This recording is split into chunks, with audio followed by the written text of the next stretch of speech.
సాయంత్రం 6 గంటల లోపు నేను ఈ ఇంటర్వ్యూ ఫినిష్ చేసుకోవాలి. ఇది నా ఫస్ట్ రూల్. తెలుగు ఇండస్ట్రీకి రావాలంటే ఒక ఫ్యామిలీ బ్యాక్గ్రౌండ్ ఉండాలంటారు. అలాంటి ఫ్యామిలీ బ్యాక్గ్రౌండ్ ఇచ్చిన నా డైరెక్టర్కి వెల్కమ్. నమస్తే. ఎప్పుడూ మొబైల్లోనే మునిగిపోయిన నా సిస్టర్కి వెల్కమ్. ఇంత యాక్టివ్గా ఉన్న హీరోకి ఒక most laziest man on the earth నా బ్రదర్కి వెల్కమ్. ఇవన్నిటికంటే ఇంపార్టెంట్ ఒకటి, ఈ పేషెంట్కి ఒక డాక్టర్ కావాలి, అది డాక్టర్ రాజేంద్ర ప్రసాదే కావాలి. Welcome sir. Doctor Rajendra Prasad గారు, కొడుకుగా కాకుండా ఈ పేషెంట్తో డీల్ చేస్తున్న డాక్టర్గా చెప్పండి. Then I felt very happy. ఎందుకంటే బ్రహ్మాండంగా సైకలాజికల్ ఫిల్మ్ అయింది. అసలు నాకు కథే నచ్చటం వల్ల ఇవాళ ప్రపంచంలో అందరూ ఉండి ఇంట్లో ఒంటరిగా ఉండాలనుకునే ఈ రోజుల్లో ఒంటరిగా ఉండి అనాథగా ఉన్న ఒక కుర్రాడు సహకుటుంబం అంటే మొత్తం కుటుంబం కావాలని కోరుకునే ఈ కథ నాకు విపరీతంగా నచ్చి, అందులో ఒక తండ్రి అని మనం అంటున్నాం కానీ ఈడు యాక్చువల్గా లారీ డ్రైవర్ అండి. ఈడు లోడ్ వేసుకుని బెజవాడ నుంచి హైదరాబాద్ నుంచి బాంబే నుంచి ఢిల్లీ వెళ్ళి లోడ్ దించగానే పక్క పెట్టి క్వార్టర్ వేసుకుని పడుకునే టైప్ ఈయన తీసుకొచ్చి ఓ తండ్రి అని చెప్పి ఎంత హాయిగా మీరు నవ్వుకుంటారు. నవ్వుకున్నంత ఆనందంగానే సెంటిమెంట్ ఫీల్ అవుతారు. సెంటిమెంట్ ఫీల్ అయిన ఈ కుటుంబ కథ మిమ్మల్ని ఎటు తీసుకెళ్ళింది అనేది సినిమా చూస్తుంది. వెరీ వెరీ సిచ్యుయేషనల్ కామెడీ అనేది ఈ సినిమాలో ఇతని వల్ల ఎక్కువగా వస్తుంది. నైస్. ఎప్పుడు నేను సెట్లో కానీ రియల్ లైఫ్లో కానీ మీరు ఎక్కువ మొబైల్ యూజ్ చేసింది నేను అస్సలు చూడలేదు, అంటే చాలా తక్కువ. అప్పుడు ఎలా ఎవరికైనా కాల్ చేయాలంటే ఎస్టీడీ దాకా వెళ్ళి అక్కడ లైన్లో నిల్చుని బుక్ చేసి లైన్లో నిల్చుకొని ఒకడు మాట్లాడేదాకా వెయిట్ చేసి ఆ బిల్లు వస్తే బిల్లు కట్టి అలా వెళ్ళేవారు. సో ఇప్పుడు కూడా అదే ఒక అంతే ఇంపార్టెన్సీగా మీ ఆ మొబైల్ని యూజ్ చేస్తున్నారు. అంటే ఎంత దాకా ఉండాలి, ఎంతవరకు అవసరం? 24 hours దాటి ఇంకొక అవర్ ఏమైనా ఎక్స్ట్రా వచ్చిందంటే ప్రపంచంలో 25 hours అయినా ఒక రోజుకి ఆ మొబైల్ యూజ్ చేస్తూనే ఉంటుంది ఈ అమ్మాయి. దీన్ని చెల్లిగా నువ్వు పట్టుకొచ్చావు మరి. సారీ, కథ చెప్పకూడదు ఇక్కడ. మొబైల్ని మార్చట్లేదు గురుగారు, మొబైల్ బ్యాటరీలు మార్చేస్తుంది. సారీ, ఇంటి నుంచి ఎప్పుడు బయటికి వెళ్ళదు కదా, అది ఒక మంచి విషయం కదా గురుగారు. ఎంత మొబైల్ నువ్వు వెళ్ళని ఇవ్వలేదు. అది మీరు సినిమాలో చూస్తూ తెలుస్తుందండి. ఎన్ని రకాలు, ఎన్ని ఫన్లు, ఎన్ని రకాల చేష్టలు మీకు తెలుస్తాయి.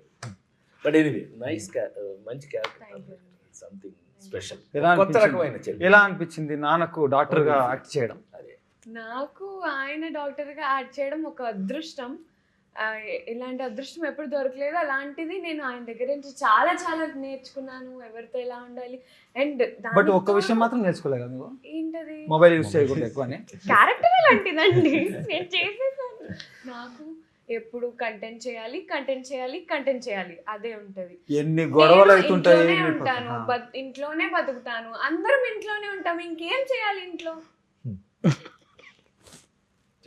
ఎన్ని గొడవలైనా ఇక్కడ కొట్లాడుకుని చచ్చిపోతున్నారు.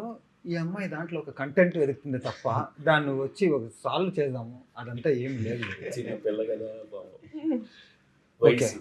ఇది రాసేది కొంచెం చిరాకు గురుగారు. నాకు ఎన్నో ఎగ్జామ్లలో ఫెయిల్ అయ్యాను, రాయలేక ఫెయిల్ అయ్యాను.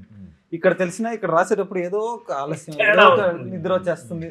ఆ బుక్ చూస్తే అలాగే ఒక స్లీపింగ్ పిల్స్ టాబ్లెట్ తాగినలాగా ఒక ఫీల్. ఈ ఫ్యామిలీని అంతా ఇంత చక్కగా రాసి అంటే నన్ను ఒక సైకోని ఇంట్రొడ్యూస్ చేసి, ఒక ఫ్యామిలీని ఇంట్రొడ్యూస్ చేసి, ఏమీ తెలియనట్టు కూర్చున్న ఒక స్వామి దగ్గర క్వశ్చన్, ఇదన్నీ చేసి ఇంత సైలెంట్గా ఎలా ఉండగలరు? ఎలా ఉన్నారు అంటే అది మీ అందరినీ చూసి ఆ ఫన్ ఎంజాయ్ చేస్తూ ఇంకో మాట రావట్లేదు నోట్లో నుంచి, అలా చూస్తూ ఉండిపోవాలనిపిస్తుంది ఆ ఎంటర్టైన్మెంట్ అందరినీ చూస్తుంటే. అంటే ఒక అనాథగా ఎమోషన్సే గుర్తించలేని వాళ్ళకి ఇన్ని ఎమోషన్స్, ఒకరి సైడ్ నుంచి ఒకరి ఎమోషను, అది డిఫరెంట్ టైంలో డిఫరెంట్ ఎమోషన్స్, ఆ కన్ఫ్యూజను, ఆ ఎమోషన్స్, ఆ ఫన్ చూసి అలా చూస్తూ ఉండిపోతాం తప్ప నోట్లో నుంచి మాట రావట్లేదు. ర్యాపిడ్ ఫైర్ రౌండ్, మీరు ఫైర్ చేయండి, నేను ఆన్సర్ చేస్తాను. పెద్ద ఆయన కాలం నుంచి నేను చెప్తుంది, ఎన్టీ రామారావు గారి కాలం నుంచి చూసిన వాడిని కదా నేను. కథకి ఎవరు నాయకుడైతే వాడే కథానాయకుడు. కథానాయకుడు ఈజ్ నథింగ్ బట్ హీరో. ఆ కథకి ఇప్పుడు ఆ నలుగురు సినిమా ఉంది, ఆ నలుగురు సినిమాలో నేను ముసలివాడి వేషం, ఫాదర్ క్యారెక్టర్, అంత మాత్రం చేత నన్ను ఆ కథకి నాయకుడు నేనే. కరెక్ట్. సో నేనే కథానాయకుడు నా సినిమా. అట్లా కథకి ఎవరు నాయకుడు? ఇప్పుడు ఈ సినిమాలో నువ్వు అనాథ, నువ్వు సహకుటుంబం కావాలని కోరుకున్నావు, నువ్వు కథానాయకుడివి, నువ్వు హీరో, అట్లా అనుకోవాల్సిందే తప్పితే అంతకన్నా ఎక్స్ట్రాడినరీగా తీసుకోవడం నాకు పెద్ద ఇష్టం ఉండదండి. ఆడియన్స్కి ఒక చిన్న విషయం చెప్పాలనుకుంటున్నాను. ఇది ఒక చిన్న ఎగ్జాంపులే. ఒక చిన్న క్వశ్చన్కి వాడు ఇచ్చిన ఆన్సరు. నాకు వచ్చిన కాంప్లిమెంట్స్ ట్రైలర్ చూసిన తర్వాత కొత్త లేదు.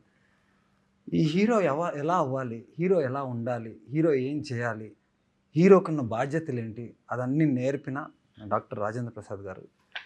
నేను నా లైఫ్ మొత్తం మీకు రుణపడి ఉంటాను సార్. ఈ సినిమా ఎప్పుడు నేను మర్చిపోలేను. క్యారెక్టర్ నాకు తెలుసు, ఉదయ్ నాకు కథ చెప్పిన దగ్గర నుంచి ఆ క్యారెక్టర్ నాకు తెలుసు, ఆ క్యారెక్టర్ మీద రన్ అవుతుంది ఎలా అని నాకు తెలుసు. తమ్ముడు కాదు, చెల్లెలు కాదు, తండ్రి కాదు, తల్లి కాదు, కానీ ఒక అనాథగా ఉండి ఎలా తీసుకోవాలి దాన్ని అనే దాంట్లో నీతో పాటు నేను కూడా సహాయం చేశానేమో నాకు చేతనైనంతలో.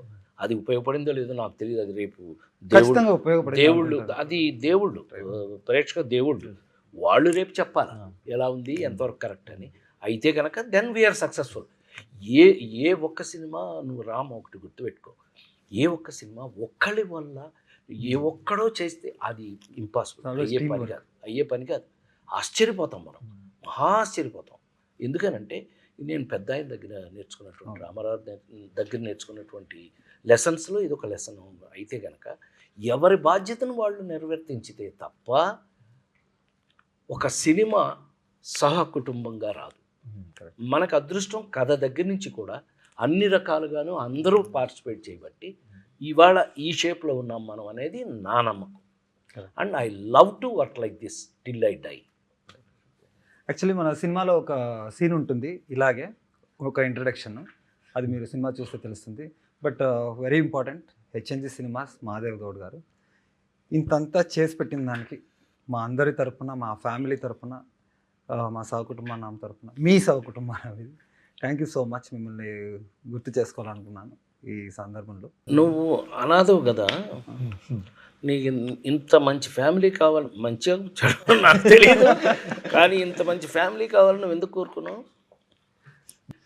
మేము ఇంత సంతోషంగా ఎలా అయితే కుటుంబం కాకుండా కుటుంబం ఎలా అయిపోయామో, మీరు రేపు ఈ సినిమా చూసిన తర్వాత కూడా ఈ సినిమాలో మీరు కూడా ఒక మెంబర్ అయిపోతారని నేను గ్యారంటీ ఇస్తూ, తప్పకుండా సహకుటుంబానాం సినిమా థియేటర్లో చూడండి.